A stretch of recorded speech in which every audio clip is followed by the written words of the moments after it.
Pronto. Boa noite a todos. Boa noite. Vou passar Boa a noite. Boa palavra a noite. Cecília Canali. Eu? Como é, Raul? Boa noite. Boa noite a todos. É um prazer estar aqui. Nós temos sempre muita dificuldade em decidir qual é o livro do bimestre, vocês sempre podem enviar sugestões. Dessa vez o Ricardo é que localizou esses dois textos muito significativos, com o mesmo título, e a gente acha até que tem um diálogo, a gente suspeita de um diálogo proposital do Guimarães Rosa com o Machado de Assis, ainda que os textos estejam separados por 80 anos, quase um século. E eles têm perspectiva, eles falam do mesmo assunto, essa questão da busca da identidade, mas têm desfechos completamente diferentes. Então, passo a palavra ao Raul.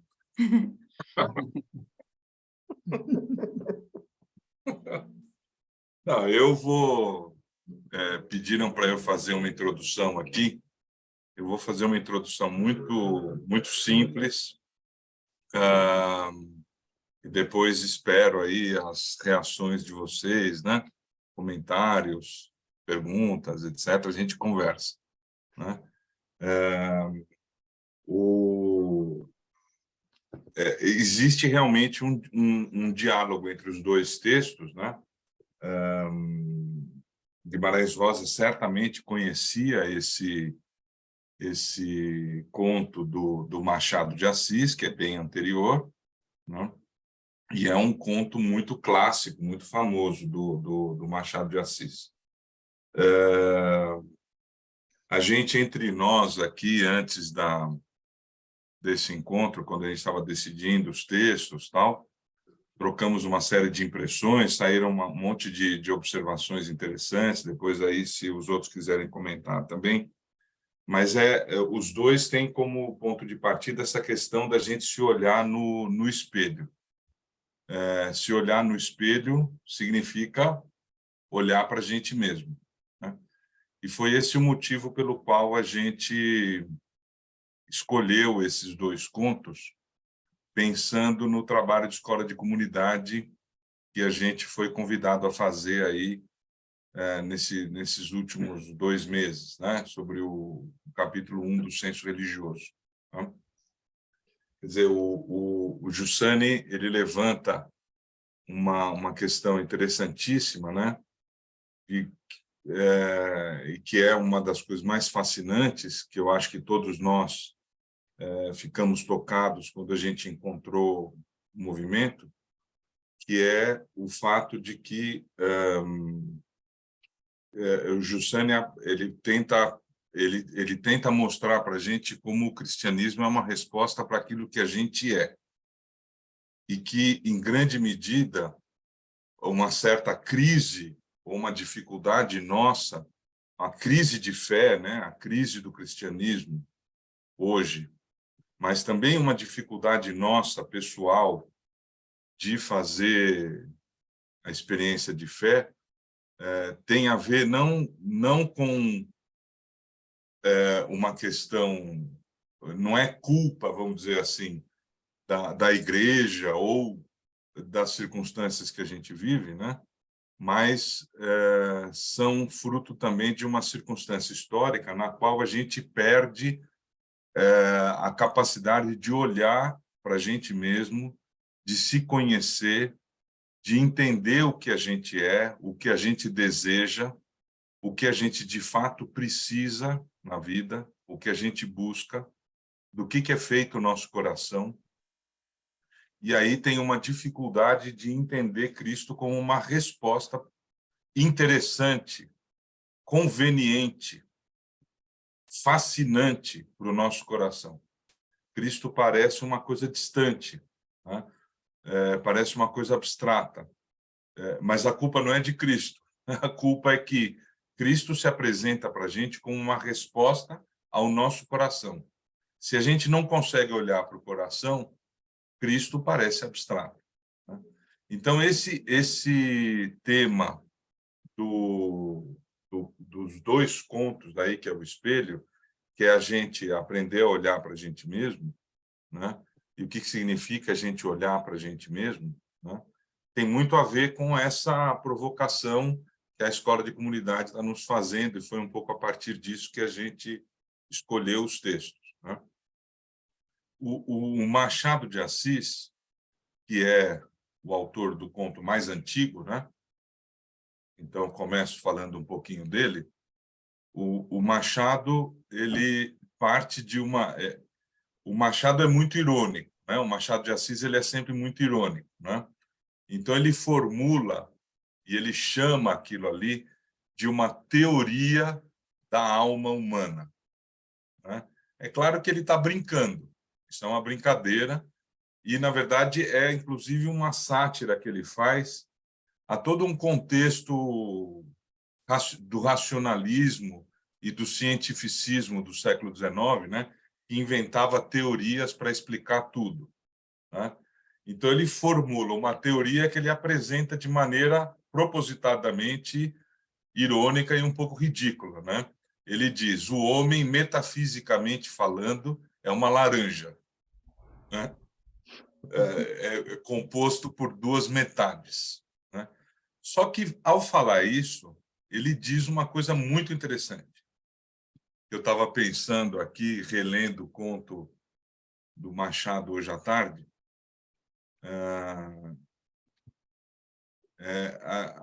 O Machado de Assis ele faz esse conto mostrando, então, o personagem, que é o Jacobina, que se tornou, foi nomeado alferes, e não tinha como chama? Esqueci o nome agora, uma farda, né? Uma farda, Uma uniforme. farda muito bonita, muito vistosa, e que conferia a ele prestígio, né? E ele diz: o alferes matou o homem. Então, o que ele chama de alma exterior, né, que é o olhar dos outros, mata aquilo que ele é, né? E aí, então, todo mundo começa a tratá-lo como alferes, ele se torna só o alferes e é respeitado e querido e benquisto apenas pelo fato de ser alferes, né? E aquilo, ele diz, acaba matando a minha alma interior, né? Quer dizer, o homem, ele diz. E depois, por uma circunstância casual, ele se vê sozinho na casa lá da parente dele, da tia dele, durante mais de uma semana. Então, ele perde o olhar do outro para si, né? Então, ele, como não tinha mais plateia para elogiar o fato de ele ter sido nomeado alferes e para quem exibia a sua farda, ele, metaforicamente, diz que olha para o espelho e não se enxerga mais, né? Então, significa que ele perde a consciência de si mesmo, né? E ele só consegue recuperar essa consciência quando ele tem uma intuição casual e olha para o espelho de novo, vestindo a farda. Então, ele consegue se enxergar outra vez. Então, o Machado de Assis ele está brincando com essa coisa de que, de fato, a posição social, o reconhecimento, o prestígio, né? E o aplauso, né? O sucesso que ele fazia com os outros pelo fato de ter sido nomeado alferes, acaba sufocando a própria consciência que ele tem de si mesmo, né? Então, a alma externa, que seria o olhar dos outros, sufoca a alma interna, que seria a humanidade dele, né? O Machado de Assis coloca esse problema e ele, como ele sempre faz, ele não apresenta solução nenhuma, ele simplesmente coloca a questão e deixa a cargo de nós, leitores, pensar o que a gente quiser a respeito disso, né? Eu não sei se foi clara a minha explicação aqui, para quem não leu o conto, tal, né? Mas o fato é que tem essa brincadeira que ele faz do homem metafisicamente ser uma laranja. Ele tem essas duas almas, a interna e a externa.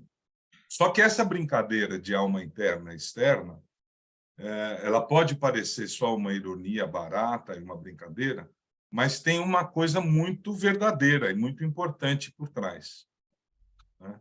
Porque a gente poderia ingenuamente dizer que, não, eu preciso ter uma consistência humana interna minha, pré-existente, e ser indiferente à questão das circunstâncias externas e dos outros.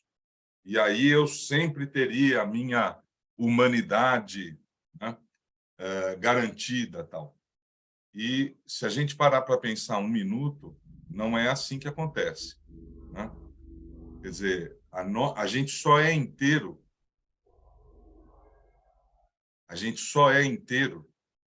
se a gente encontra algo que corresponde de fora, né?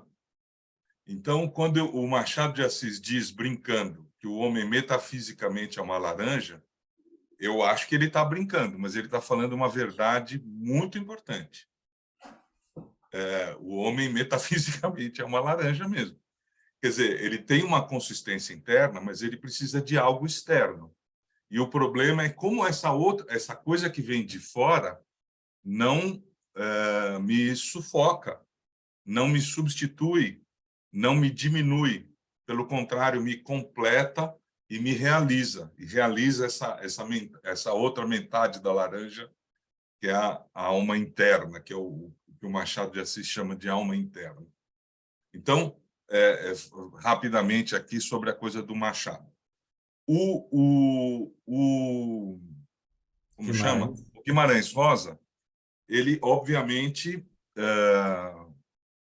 pegou essa sugestão e desenvolveu de uma maneira parecida, se bem que com toques aí pessoais, né? Dele, né? Ele também conta a experiência de uma pessoa que se olha no espelho em busca de si mesmo, né? Em busca da sua essência, né? Só que o processo ali é diferente, né? Ele pretende encontrar o que ele é, na verdade, independente de qualquer condicionamento externo. Então, de questões de autoimagem, de associações com, ele diz, com animais, mas também com familiares, né? Pai, mãe, se é parecido com alguém ou não, com uma imagem que ele tem de si mesmo, com uma expectativa que ele tem sobre si mesmo, né? Então, ele está tentando encontrar aquilo que é a essência dele, sem qualquer tipo de interferência familiar, externa, histórica, cultural ou de outras associações. E ele faz todo um trabalho, o personagem aí do Guimarães Rosa, de tentar condicionar um olhar para si mesmo no espelho para pegar a sua essência sem essas interferências externas, né? E a impressão que ele tem, num primeiro momento, é que, quando ele tira todas essas influências externas, familiares e culturais, etc., ele desaparece também, ele não se enxerga. O mesmo fenômeno que aconteceu com o personagem do Machado de Assis, né? Só que ele está tratando isso de uma maneira talvez um pouquinho mais filosófica, né? É como a gente escuta tantas vezes hoje, né? Dizendo, mas a gente é fruto do nosso meio, da nossa família, da nossa cultura, da nossa educação. É exatamente esses aspectos que ele tenta retirar ou abstrair desse olhar para si mesmo, né? E aí ele vê um vazio, ele não encontra nada. e aí passa por uma experiência de angústia, tal, né? E depois de um tempo, ele diz que começa assim, sem querer, né? Não propositalmente, ele começa a ver uma certa imagem ali no espelho, ainda mais ou menos indefinida, mas é a imagem de uma criança, né? Seria a representação daquilo que ele tem de mais original, pessoal e não, vamos dizer, não elaborado assim por ele mesmo e pela cultura e pela sociedade, né? Então ele termina, depois eu deixo aí os colegas que também leram falarem mais, né? Mas ele termina vislumbrando alguma coisa num processo que é difícil, né? Que o conto todo mostra como é difícil enxergar a si mesmo. E no final ele não enxerga com clareza absoluta. Eu tenho a impressão que isso também é proposital, quer dizer, que a gente tem uma dimensão aí de mistério, né? Da gente olhar para a gente mesmo, não é fácil a gente se ver, né? Mas o bonito é que ele termina o conto levantando uma série de questionamentos que, na verdade, mostram o sentido desse processo de buscar a si mesmo, né? Que mas para que vale a pena viver? O que é a gente? O que nos realiza, né? Ele termina o conto lançando, o narrador do conto, lançando essas provocações, né? A diferença que tem forte assim entre os dois contos e que gerou um certo debate aqui entre nós, né? É que no final das contas o Guimarães Rosa ele mostra uma possibilidade de solução para esse impasse. Quer dizer, existe algo no espelho, ele vê algo, né? E tem uma positividade, então, no caminho que ele propõe e nas provocações que ele faz. O Machado, como de hábito, que esse é o estilo dele, ele levanta o problema sem apresentar uma solução, né? Mas o problema que os dois levantam, quer dizer, do que eu sou feito, o que eu vejo quando eu olho para mim mesmo, quando eu olho no espelho, né? E como entender o que é a minha alma interior, quer dizer, aquilo que eu sou de fato pela minha natureza, separando das circunstâncias externas, não é? No caso do Machado, a posição social, o reconhecimento, a valorização dos outros pelo cargo que ele conquistou, e no caso do Guimarães Rosa, todo o condicionamento social e familiar, né? Quer dizer, abstraindo ou tirando isso daí, o que sobra, né? Eu acho que essa é a pergunta comum aos dois contos. Não sei se os meus colegas aí querem completar e se foi claro o que eu disse, mas eu acho que mais do que responder e explicar tudo, eu queria só lançar aí a temática e a provocação. Eu acho que sim. Eu queria só dizer, posso, Cecília, falar? Não.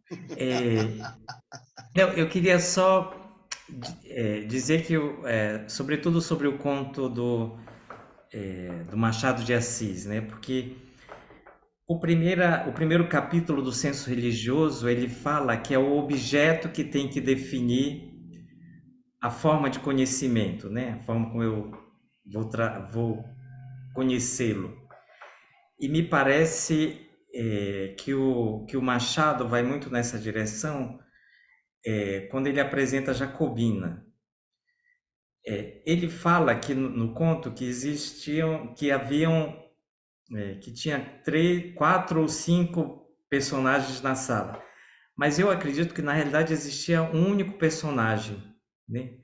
Que era justamente Jacobina, porque ele não nomeia os outros personagens, nomeia somente Jacobina. E eu penso assim que isso tudo se dá, e onde que eu posso olhar o eu dentro na minha consciência, né? Por isso que eu associei, por exemplo, o nome Jacobina se você vai no dicionário, ele fala que Jacobina é uma terra que não serve para cultivo, que é cheia de,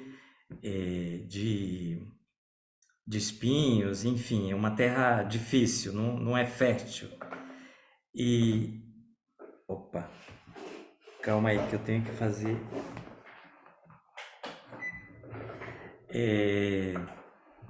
Não é fértil e ele justamente coloca muito essa essa segunda alma, a alma exterior, como uma coisa são coisas passageiras, quase que de uma vaidade, né? Essa coisa do alferes para mim ficou muito forte porque ele precisava do reconhecimento exterior depois, né? E tem uma passagem que ele sai a tia, por exemplo, ele fala que ele começa a ficar prisioneiro porque as pessoas que poderiam admirá-lo vão embora. Então ele não tem mais de onde tirar essa consistência, né? E tem uma outra passagem quando ele fala que para ele o alívio era o sono, porque ali no sono ele sonhava que estava sendo admirado, né? Que tinha pessoas ao seu redor. Isso tudo me fez pensar assim que Don Giussani fala que o homem, para ele interagir, ou seja, para a consistência dele interagir com a realidade, ele precisa estar acordado, né? Porque senão falta essa consciência de quem eu sou no sono. Não sei se eu compliquei muitas coisas, mas eu achei fantástico o conto do Machado. E depois, tanto que no final, Cecília, você que estava intrigada com o final, ele fala que ele está descendo as escadas, quer dizer, ele continua sozinho, era só ele o conto todo. Para mim, esse foi o desfecho, sabe? Ricardo, você não quer falar um pouco?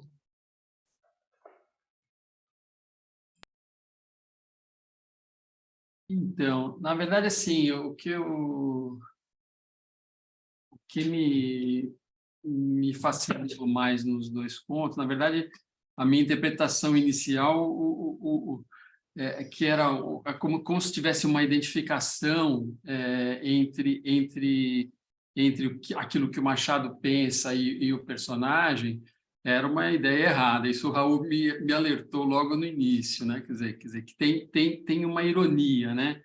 Tem uma crítica ali a essa posição de que a gente é só aparência, né? Quer dizer, a gente é só aquilo que os outros falam da gente, a gente é só aquilo que é evidentemente uma coisa errada, né? Uma coisa que não tem consistência, que não tem uma... mas, ao mesmo tempo, eu via que a contraposição dos dois textos, para mim, foi interessante, porque, aparentemente, o Machado faz, como o Raul falou, né? Quer dizer, ele faz essa crítica e deixa isso para a gente resolver, né? É é evidente que não é isso, mas o que você faz com isso, né? Como você dá um passo além, né? Como que você sai desse impasse? Existe mesmo uma consistência maior do que essa aparência, essa aparência material que a gente tem, existe mesmo alguma coisa além, né? E o Guimarães Rosa não, né? Quer dizer, ele caminha numa direção completamente oposta, né? É como se ele tivesse lido o conto do Machado e está propondo, olha, não quero deixar isso nesse impasse, eu quero dar um passo além, eu quero propor alguma coisa, né? E ele propõe isso como um caminho, né? Como uma travessia mesmo, como não por acaso o conto O Espelho, no Primeiras Histórias, ele está exatamente no meio do livro, né? Ele é como se fosse uma passagem ali, né? Quer dizer, ele tem essa, quer dizer, ele é, em relação aos outros contos do livro, não li todos, mas ele é muito mais denso, né? Quer dizer, ele tem uma densidade que é propositiva, né? Quer dizer, ele quer mostrar um caminho, né? E eu acho que é isso que é o bonito do texto dele, porque ele fala, primeiro, que esse caminho é um caminho difícil, como o Raul tinha falado, é um caminho árduo, né? Quer dizer, ele fala logo no começo, ele fala, quando ele propõe esse caminho para o interlocutor dele, que é o cara com que ele vai falando ao longo do conto todo, ele fala, se quiser me seguir, narro-lhe não uma aventura, não são fatos, não é uma historinha, é um trabalho que eu fiz, né? Quer dizer, mas uma experiência a que me induziram alternadamente séries de raciocínios e intuições. Tomou-me tempo, desânimos, esforços, né? Então ele tá propondo um trabalho pessoal, né? Quer dizer, um trabalho que ele fez, que foi difícil, né? Que foi esse trabalho de tentar se despojar de tudo que era externo, de tudo que era exterior, para chegar no que seria a essência dele. Um trabalho que levou ele até a ficar doente, né? Quer dizer, ele, depois de fazer esse trabalho de tirar todos esses elementos da cultura, da família, ele fica, quando ele chega naquela visão do nada, né, que dá aquele desespero nele, ele é como que um clímax ali da narrativa que ele faz. Ele é como se aquele processo que ele tinha começado a fazer, né, e que ele parou por ter adoecido, tivesse continuado a revelia dele. É como se aquele milagre que ele tem uma frase muito bonita no início, que é: tudo, aliás, é a ponta de um mistério, inclusive os fatos, ou a ausência deles. Duvida? Quando nada acontece, é um milagre que não estamos vendo. É como se aquele processo que ele tinha começado de despojamento tivesse continuado a revelia dele, né? E continua depois daquele desespero que ele sente ao não ver nada no espelho, né? Quer dizer, continua depois de anos, ele fala depois de anos e depois de sofrimentos que eu passei, eu olhei no espelho de novo e aí eu comecei a ver essa imagem da criança, né? O meu rosto de menino, né? Que no fundo, assim, eu fiquei pensando, ele não chega a explicitar isso de forma, mas por que o rosto de menino, né? Quer dizer, o que caracteriza a criança? Primeiro é o estar realmente despojado de todos esses elementos que vão sendo acrescentados na vida da gente, mas essa coisa do espanto, né? Do maravilhamento, do tá diante dessas perguntas essenciais, né? Que todo ser humano tem, diante da experiência elementar que Dom Giussani fala, né? Quer dizer, tá diante da verdade, da beleza, da bondade, com esse maravilhamento, né? Quer dizer, com essa abertura, com essa... Então, eu acho que ele propõe um caminho, né? Ele propõe um processo, ele propõe uma travessia, né? E as conclusões que ele chega no finalzinho do ponto também, eu acho que são super super bonitas, né? Então ele fala: então a vida consiste numa experiência extrema e séria, né? A técnica da vida exige o consciente alijamento, o despojamento de tudo que obstrui o crescer da alma, o que a atulha e soterra. E pergunta para o interlocutor, né? Essa coisa que o Raul já tinha comentado: você chegou a existir, né? Por que vale a pena a vida, né? Por que vale a pena? Será que é só, voltando para o Machado, será que é só as aparências que a gente, aquilo que a gente em que consiste a vida da gente, né? E aí depois no final ele fala: então está irremediavelmente destruída a concepção de vivemos em agradável acaso, sem razão nenhuma, num vale de bobagens. Então, assim, viver uma vida sem significado é a mesma coisa que não viver, né? Acho que é a conclusão que ele chega, né?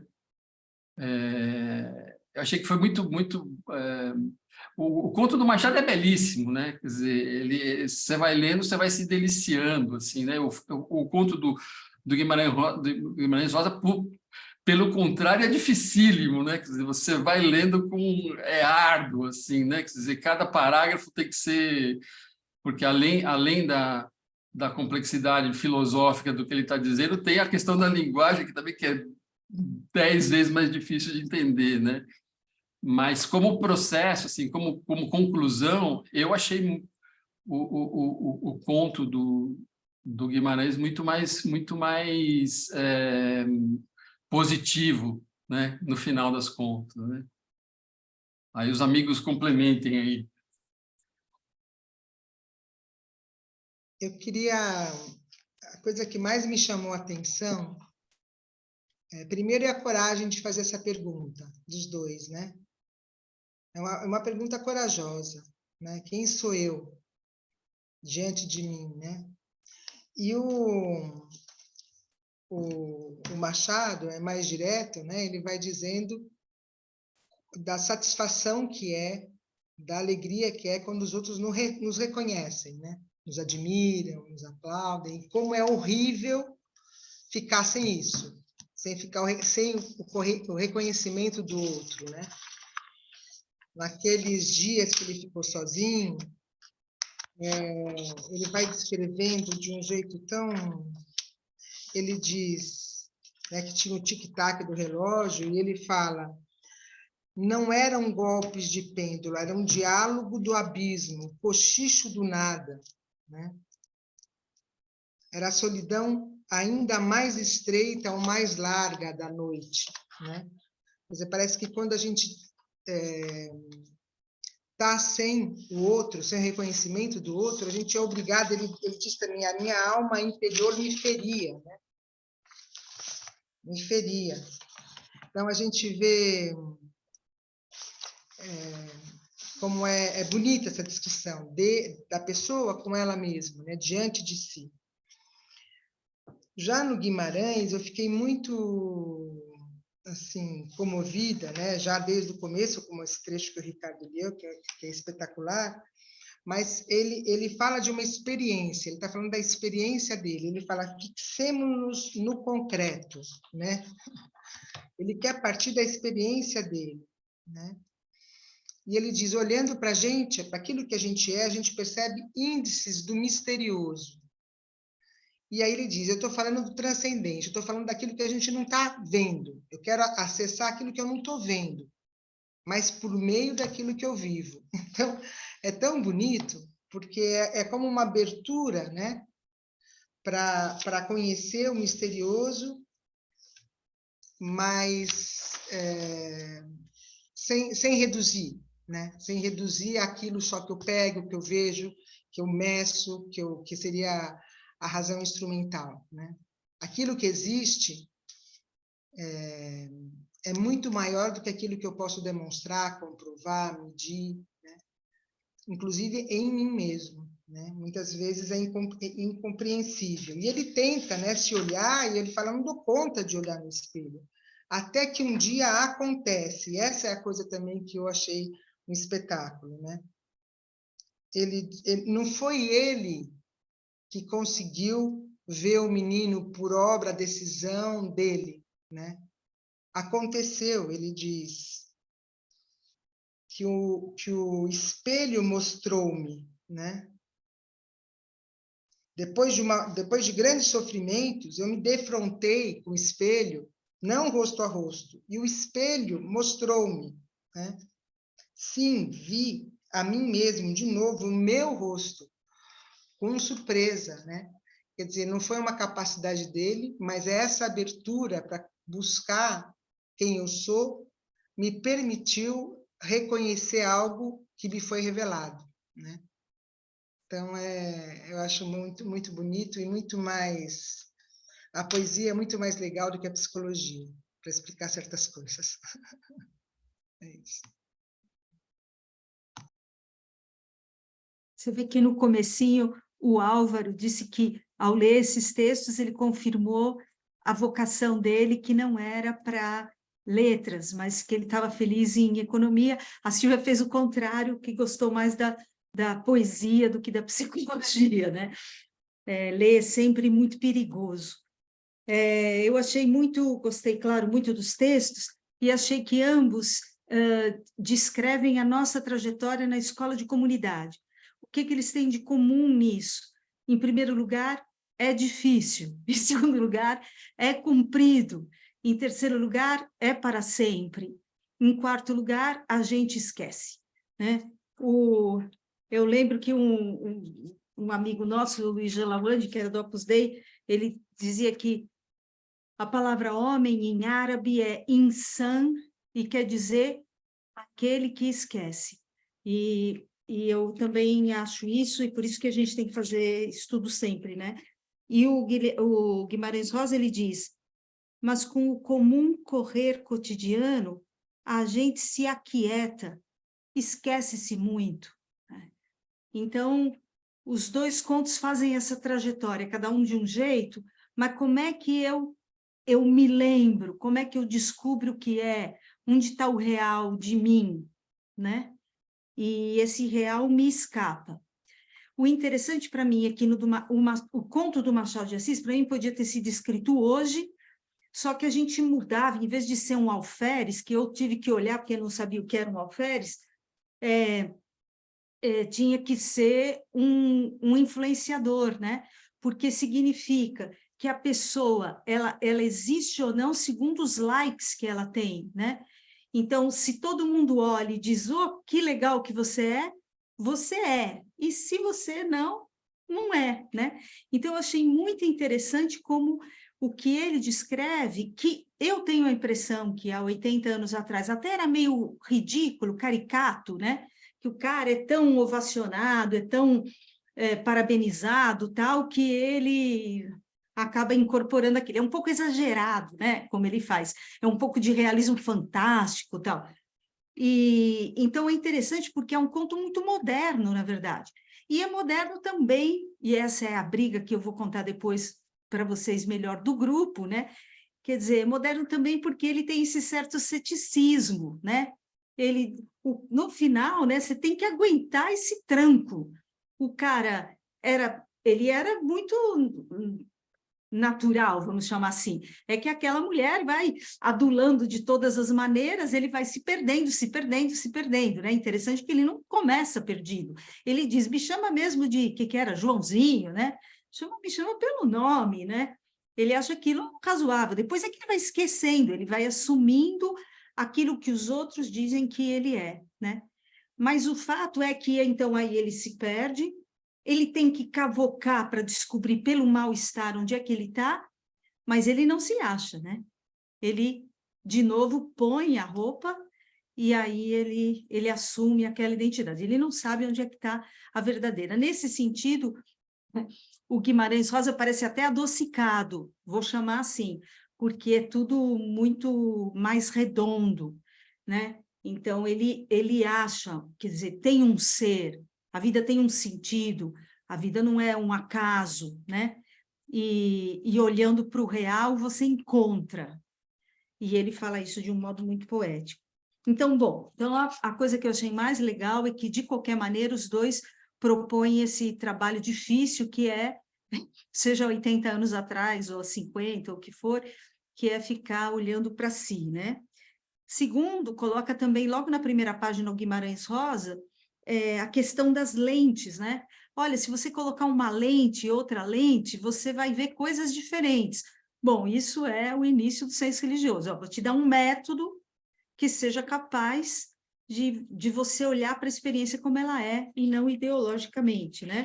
Quer dizer, eu acho que o Guimarães Rosa teria adorado ler o senso religioso. E eu sou um pouco suspeita e tendenciosa. Que mais que eu ia dizer?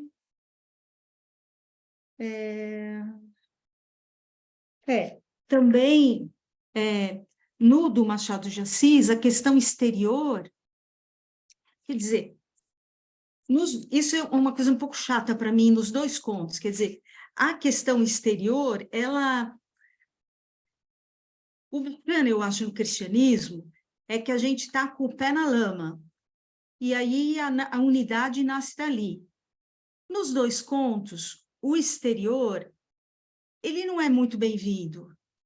Quer dizer, a gente tem que achar uma essência. Tudo bem, tá bom, mas faço também com o alferes, com aquilo que está fora de mim, aquilo que os outros dizem de mim. Então, não acho que... Eu acho que isso ficou um pouco separado demais para o meu gosto, tá? E eu prometi a fofoca, o que aconteceu no grupo, que foi assim, Raul, por um lado, super machadiano, gosta muito do Machado de Assis e diz, vocês acham sempre que ele é cético, vocês não estão vendo o verdadeiro Machado de Assis, ele vai muito mais longe. Ricardo, Silvia e eu somos muito mais Guimarães Rosa, achamos que não, tal, que o cara é cético mesmo, porque no final ele termina sempre dando um soco no estômago e não tem saída. E o Eliandro ficou calado porque ele sempre se apresenta como um representante dos povos ancestrais e que vem de uma cultura ágrafa. E ele não pôde se posicionar nessa questão. Mas é isso que está rolando nos bastidores que eu queria contar para vocês. É isso. Mas hoje o cara dos povos ancestrais se posicionou machadiano, ficou claríssimo. Não, eu sou machadiano. Aliás, enquanto a Cecília falava, me dei conta de que todo esse trabalho que ele propõe das duas almas, exterior e interior, é justamente toda a questão do juízo que o senso religioso propõe, né? De uma comparação. E eu acho que a agonia que ele vive com a ideia do alferes é justamente uma tentativa de procurar aquilo que de fato ele possa entender como aquilo que lhe constitui, né? Dom Juscelio, a uma certa altura, fala: comecemos a julgar, é o início da libertação. Eu entendo assim que o fim, lógico, eles não leram o senso religioso, mas eu entendo que o fim dessa dicotomia das duas almas seria o juízo.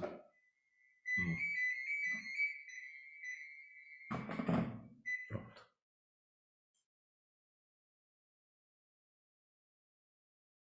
Melhorou, Álvaro? Melhorou? Sim, claro. Bastante. Muito. Não, muito, muito. Também eu achei interessante porque hoje, quer dizer, eu tinha lido o texto antes, e especialmente o do Machado, foi muito difícil, né? Para mim foi realmente, eu acho que eu não sou machadiano, como vocês se autodenominam aí, mas hoje eu consegui ouvir aquele áudio que você enviou, né? E e fiquei impressionado com a interpretação que o cara dá e que me ajudou a se colocar, né? Talvez numa perspectiva correta. É como, não sei, é como se eu estivesse vendo um teatro, não é, ao vivo, né? Onde o movimento, a entonação, a, as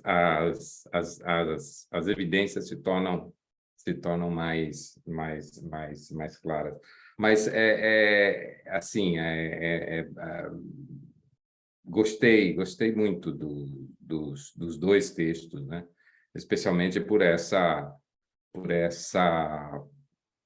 forma de colocar esse desejo nosso de procurar entender e saber e encontrar aquilo que somos, não é?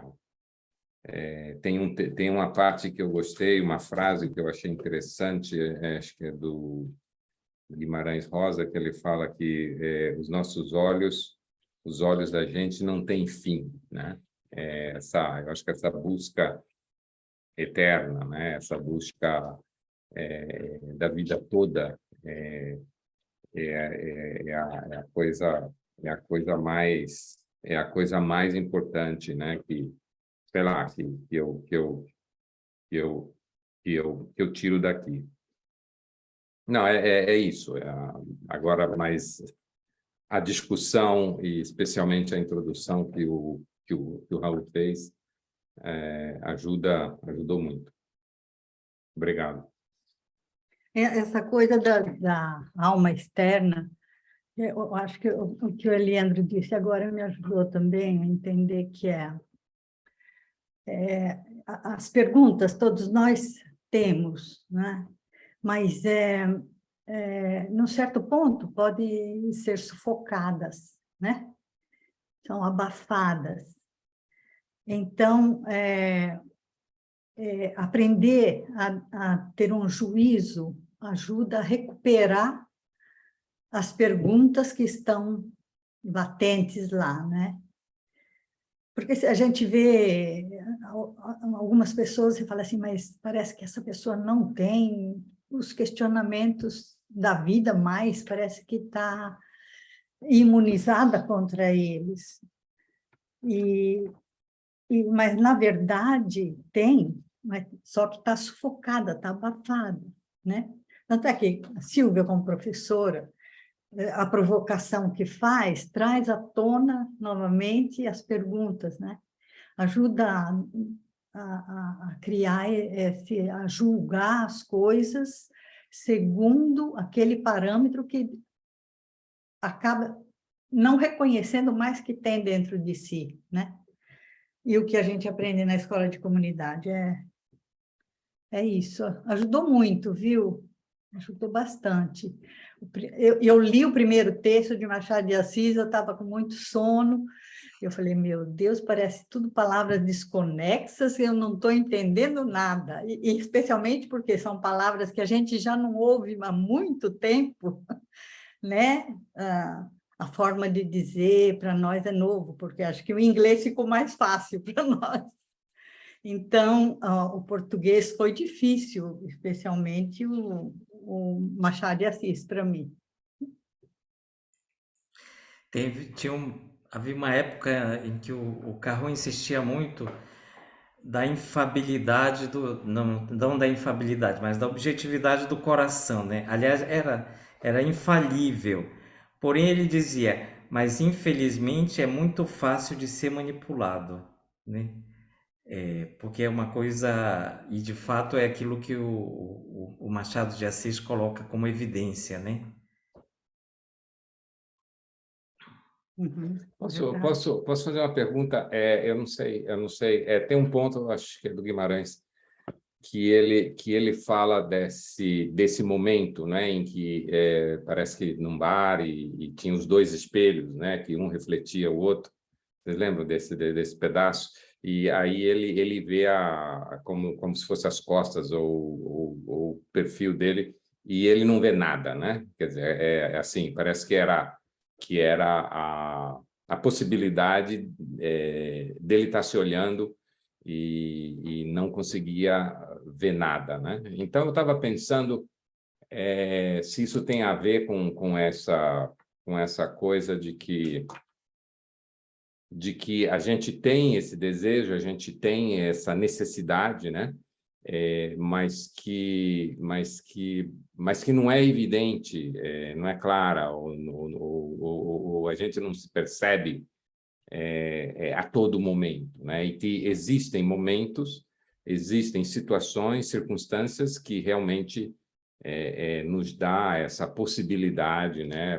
Dos espelhos, por exemplo, de você conseguir ver isso, né? Não sei, a gente tem visto, eu tenho essa experiência também, de você se lembrar daqueles momentos, por exemplo, que você realmente se dá conta da presença do mistério, né? Que você realmente se dá conta da presença de um outro na sua vida, mas que não é constante, né? Não é a todo e a cada momento.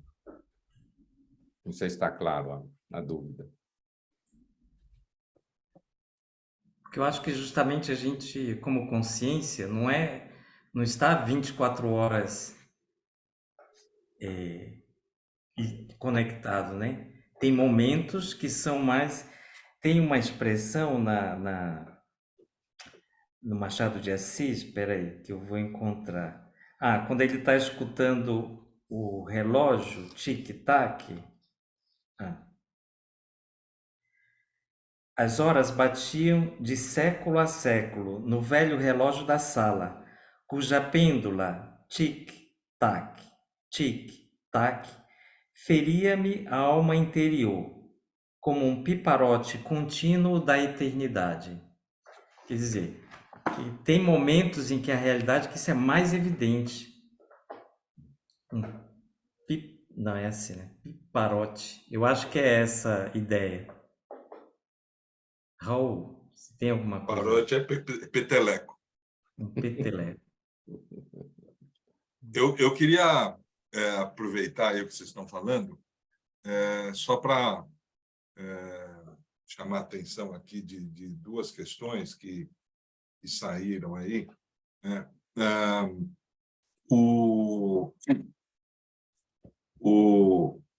O Guimarães Rosa, ele é muito explícito quando ele diz: tudo é a ponta de um mistério. E depois ele fala, o narrador falando com o seu interlocutor, né? O conto é como se fosse a conversa, né? A fala de uma pessoa para outra, né? Então, no fundo, é a fala para a gente, né? Então, ele diz: tudo é a ponta do mistério. E depois ele diz: não se esqueça que nós estamos buscando coisas muito sutis, né? Eu acho muito importante essa coisa, né? E o Guimarães Rosa, ele entra assim abertamente, claramente, numa discussão que é assim filosófica, metafísica, tal, né? O Machado, ele faz isso de maneira mais pela história, vamos dizer. Ele não é tão explícito, ele não fala isso, né? Mas se vocês pegarem um conto do Machado, vocês vão ver que toda a ambientação da conversa, que no fundo aquilo ali é uma conversa do Jacobina, que é esse personagem, com outros 4, né? 4 ou 5. O Eliandro chamou a atenção disso. A minha interpretação dessa variação de 4 ou 5 é um pouco diferente da do Eliandro, mas tudo bem. Ele chama a atenção 2 vezes. 4 ou 5 pessoas estavam conversando. Então fala logo a tua interpretação, né? A minha interpretação eu não sei se ele está contando Jacobina. É exatamente o oposto do que você falou. Eu não sei se o Jacobina é uma pessoa. Se ele está contando. Ele fala 2 vezes. 4 ou 5. É o Jacobina mais 4, não é? 4 ou 5. Jacobina conta ou não? E o final do conto, o Jacobina desaparece. A pergunta da Cecília para nós, no nosso grupo aqui. O Jacobina desaparece. Então, o Jacobina é uma pessoa ou não? Eu acho que o conto provoca isso, mas tudo bem. Essa não é uma questão essencial. o que eu queria chamar a atenção toda a descrição que ele faz da conversa no início é uma descrição que os personagens estão à beira do céu. Eles estão num morro, diante do céu estrelado, entre a cidade e o céu. Então, o Machado de Assis coloca claramente a discussão num plano que é um plano superior. Ele está falando, eles estão conversando sobre algo que não é o dia a dia da cidade. Eles estão diante do eterno. Eles estão na soleira do infinito. Né? Se vocês lerem os 3 primeiros parágrafos, fica muito evidente isso. Eles estão na soleira do infinito, na porta do infinito. Né? E a outra coisa que eu queria chamar a atenção é que eu achei maravilhosa a descrição que a Cecília fez, relacionando o negócio do Jacobino, da farda, do alferes, eu não tinha pensado nisso, aos likes. Acho perfeita a associação, né? Pensando no nosso contexto de hoje. Né? Agora, eu queria chamar a atenção de 2 aspectos. Ele está, em primeiro lugar, ele está falando da alma externa não apenas como aprovação. Se vocês olharem, ele diz a alma externa vai mudando. Ele várias vezes fala isso. E o primeiro exemplo que ele dá de alma externa é o dinheiro. Não é a aprovação dos outros, é o dinheiro. E depois ele fala a pátria, eu não me lembro mais, ele fala da pátria, a ópera, né? Quer dizer, são as coisas, no fundo, ele está, no meu modo de entender, ele está falando o seguinte, ele está falando, onde é que a gente aposta a nossa realização? A gente precisa de alguma coisa que responda à nossa sede de realização. O que é? É o dinheiro? É a carreira, a farda? É o sucesso? São os likes? É a diversão, a ópera? Ou é uma causa como a pátria e o poder? Onde é que nós estamos colocando a nossa liberdade e o nosso coração? Porque a gente, o homem, metafisicamente falando, é uma laranja. Eu achei isso absolutamente genial. Quer dizer, a gente precisa de alguma coisa. Né? E o que é que a gente precisa?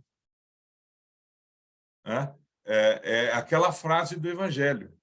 Onde está o teu tesouro, aí está o teu coração. Qual que é o teu tesouro? Dá para entender? É a carreira? É o sucesso? É o poder? É a pátria? É uma ideologia? O que é o teu tesouro?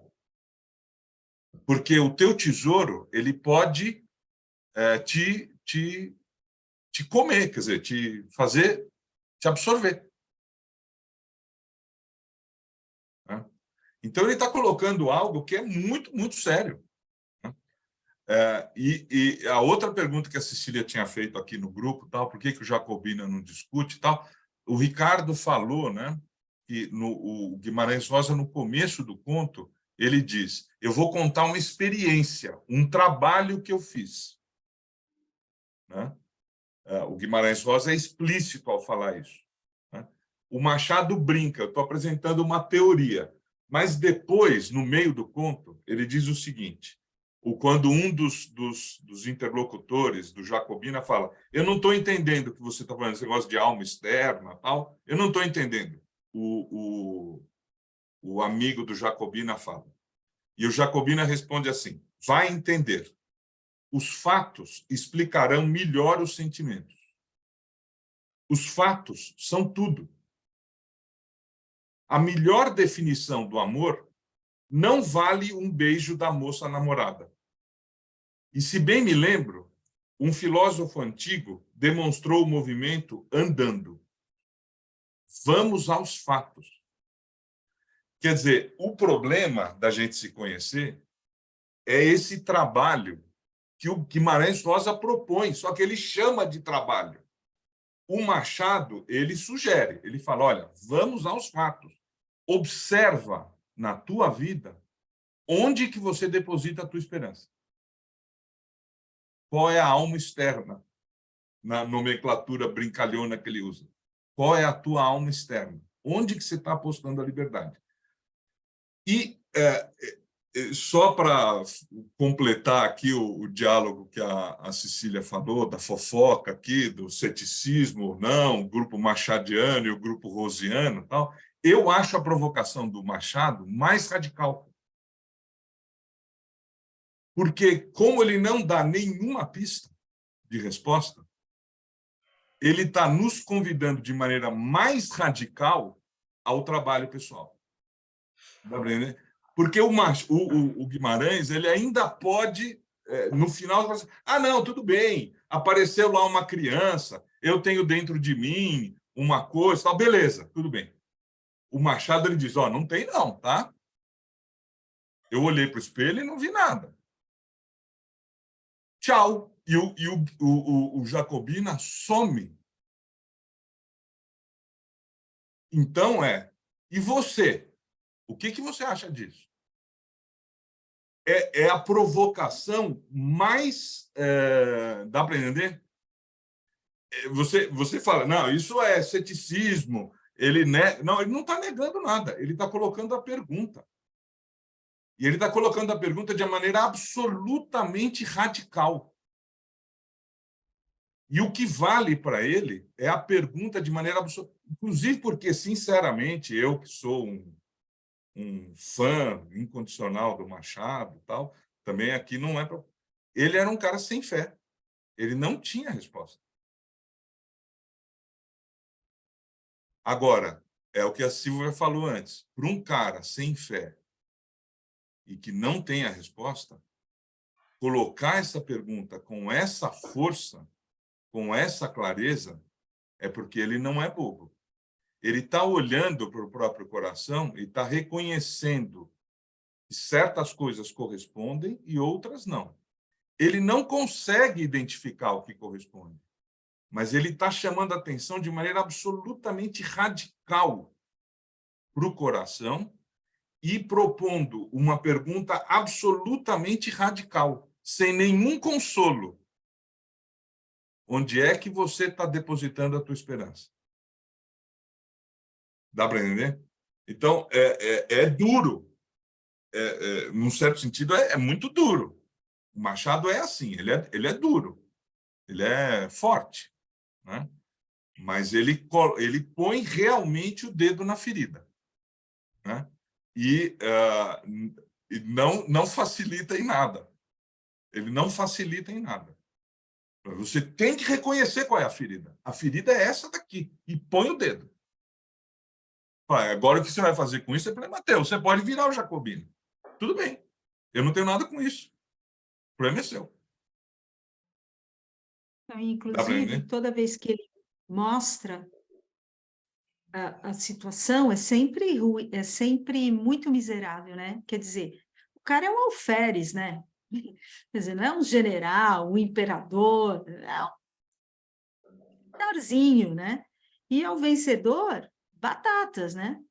Quer dizer, ele não só deixa frente a frente, cara a cara, esse mal-estar, tal, como sempre um mal-estar sem nenhum consolo. Por isso que eu também disse que ele é moderno, porque na literatura contemporânea, moderno quer dizer contemporâneo, aliás, também isso do oco, do vazio, né?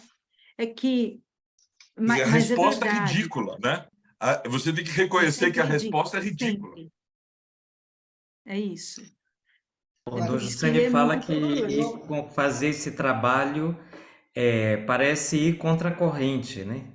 É nadar contra a corrente. É um trabalho, ele usa uma palavra incomum, não, uma coisa do gênero. Impopular. Impopular, exato. Agora, eu acho o Machado, que adorei, né? Obrigada, Raul. Máximo, isso que você falou. Ele é terrível, né? O Raul, estou achando que o Raul também é terrível. Ele está gostando muito. Eu não ouvi. O que você disse? Dessa Ele é o quê? maldade. Ele é terrível, ele é terrível. Esses dias que ele passou sem a farda, quer dizer, você tira da pessoa aquilo pela qual ela aposta a vida e ela fica com o quê? Com o quê? É como se você tirasse que a Cecília colocou, como chama? Do cara da internet, começa assim. Influência. Do influencer, O influenciador. tirar todos os seguidores, todos os likes, ele não tem mais o celular, ele não tem mais a internet, não existe. Vai ficar lá no meio do nada, sem Wi-Fi, sem sinal. Quem você é? Né? Então, acho que isso que você colocou, né, que aonde a gente apoia a esperança, se é uma coisa pequena, de repente ela nos absorve totalmente e tira a gente da gente mesmo, né? E quando a gente se dá conta, fica esse nada que ele descreve aqui, esse abismo, né? Então, o Machado não tem dó nem piedade. Estou achando que o Raul é igual. O Raul ele ri de satisfação quando o Machado faz isso. Acho o Guimarães Rosa muito adocicado, né?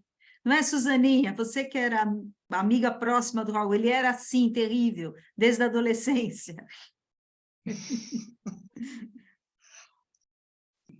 Guimarães Bem, é amigos. mineiro. Aliás, a gente leu na escola esse conto, O Espelho.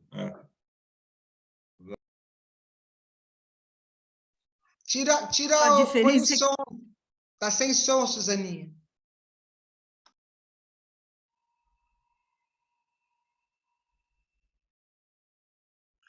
É que ela está sendo assessorada pelo Raimundo. Ai, tem que ligar o E som. não enxerga, ele não está enxergando. Ai, gente. Ai, tira, põe o som. Sabine. Escutem, amigos, já são 8h10. Parece que o tempo não para, mas o tic-tac do relógio não tem piedade. Posso só fazer um comentário?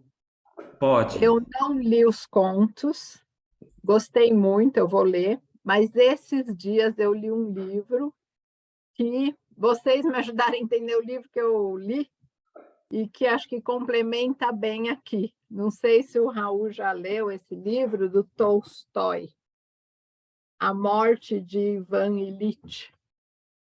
E ele retoma toda a vida dele na solidão, antes da morte. Eu achei interessante, porque ele falou da criança, que ele lembrou, a coisa melhor que ele lembrava era da infância dele. Nossa, ouvindo vocês falando, eu lembrei do livro que eu li esses dias, achei muito interessante. E agora eu vou ler esses 2 contos aí. Obrigada, viu? A minha avó dizia, Miriam, que a história é sempre a mesma. Não é bonita essa frase que eu estou dizendo, mas, de alguma maneira, todos os livros estão contando sempre um pouco da mesma história, né? Que são os dramas humanos, né? Quem fala isso também é o Nembrini, né? Como professor de literatura, que quando conforme a gente vai vivendo, a gente vai lembrando das coisas que a gente leu e entendendo as coisas que nós lemos. Eu achei muito interessante isso. Muito bom, obrigada. Ligou. Obrigado, gente. Valeu. Ok. De Abraço. qualquer forma, enquanto o Raul falava, me lembrei de Eliot. Ficarão somente a usura, a luxúria e o poder. Uau. Nem Machado de Assis terminaria melhor, né? Exato. O dinheiro é o primeiro, Fernando. O dinheiro O dinheiro é o primeiro. a grana. A usura. Ok, amigos. Tchau. Obrigadão. Obrigada. Beijão. Tchau, obrigada a Deus. todos. Um abraço. Obrigada. Até a Tchau. próxima. Tchau. Obrigada a vocês.